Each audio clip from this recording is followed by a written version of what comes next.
और इस बीच investmentiliteracy.com के कुंज बंसल आपको आपकी स्क्रीन पर नजर आएंगे। कुंज सर, हाय, गुड मॉर्निंग। कुंज सर, बहुत बढ़िया, 17,900 देखने को मिल रहा है। ये on the way upside, market लगातार सरप्राइज कर रहा है और मेरे ख्याल सरप्राइज इसलिए भी कर रहा है, हम में से कई लोग अभी भी डिनायल में हैं कि ग्राउंड रियलिटी तो कुछ और ही है, लेकिन खैर इक्विटीज की अपनी ही चाल है। अब इस मूव्स के बीच में एक कंसर्न आ गया है। हम एक तो प्रीमियम कमांड करते थे, ठीक है, इंडिया प्रीमियम कमांड करता है, पर वो प्रीमियम काफी ज्यादा हो गया था, वो एक कंसर्न बना था।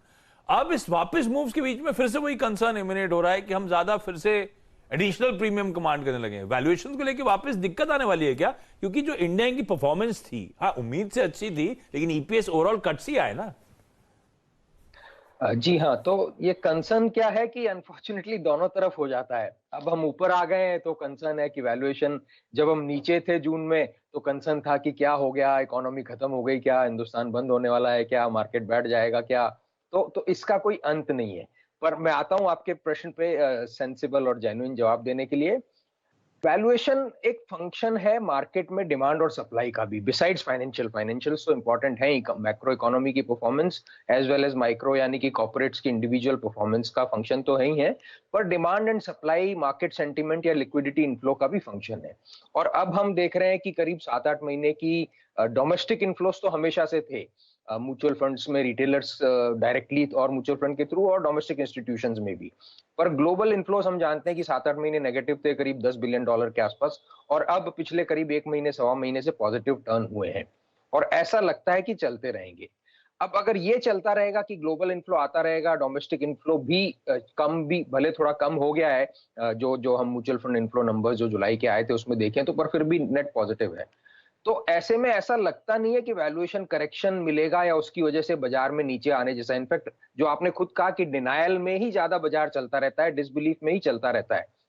और ये जो रैली आई है इसमें मेरे ख्याल से बहुत कम लोगों ने पार्टिसिपेट किया है, एफआईआई ने ज्यादा पार्टिसिपेट किया है। जो ऑनगोइंग बेसिस थे वो जरूर पार्टिसिपेट करते रहे, बट जिन्होंने पैसा निकाल लिया था या जो नए लोग आने वाले थे वो नहीं आए, क्योंकि रैली बहुत शार्प आ गई। पर बाजार में ऐसा ही होता है। तो वैल्यूएशन के कंसर्न हमेशा से हैं और रहेंगे। अगर हम हिस्टोरिकल नंबर्स पे मार्केट कैप टू जीडीपी देखें या पीई रेशियो के बेसिस पे देखें, तो हिंदुस्तान या ग्लोबल मार्केट्स के एवरेज से प्रीमियम पे देखें, तो हाँ, हम अभी से already higher end of range पे आ गए हैं। पर मुझे नहीं लगता है कि वो एक कंसर्न बाजार में रहेगा वापस से करेक्शन आने के लिए। करेक्शन क्या रहेगा कि जो ऑयल इतना शार्पली 120 से अब करीब करीब $90 आ गया है, वापस 110-120 हो जाए, जो अभी लगता नहीं है। तो जो मेटल प्राइसेस नीचे आ जाए तो वो कंसर्न रहेंगे। ठीक है। तो आप तो खैर, मैंने तो ऐसी एक कंसर्न था तो उसे रेज करा। मन तो सबका तेजी का है, स्क्रीन चीख चीख के कर रहा है, तार जैसे निफ्टी खड़ा हुआ है। डॉक्टर साहब 1 साल का चार्ट दिखा भी रहे थे।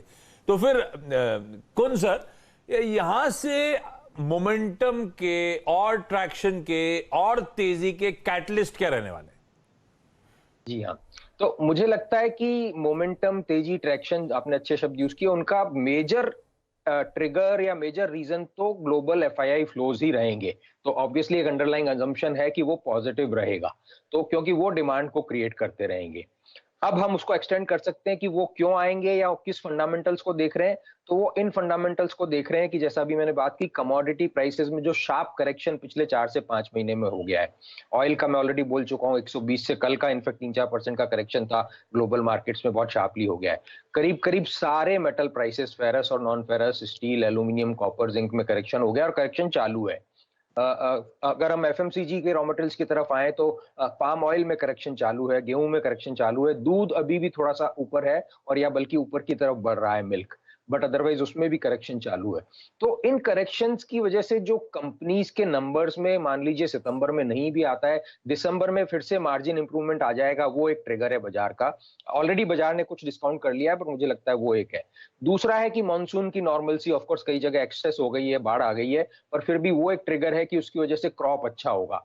क्रॉप अच्छे की उम्मीद में रूरल सेंटिमेंट इंप्रूव ऑलरेडी हो चुका है और ऑलरेडी हो जाएगा।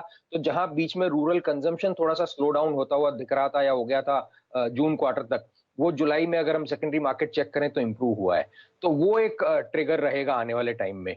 और ऑफ कोर्स सितंबर के नंबर्स, अब हम ऑलरेडी एक क्वार्टर खत्म करते हैं और दूसरे की तैयारी शुरू हो जाती है, तो वो एक ट्रिगर रहेगा। चौथा और लास्ट, फेस्टिवल सीजन में हम ऑलरेडी आ चुके हैं, उसमें डिमांड कैसी रहती है उसका सेकेंडरी मार्केट चेक एक ट्रिगर रहेगा।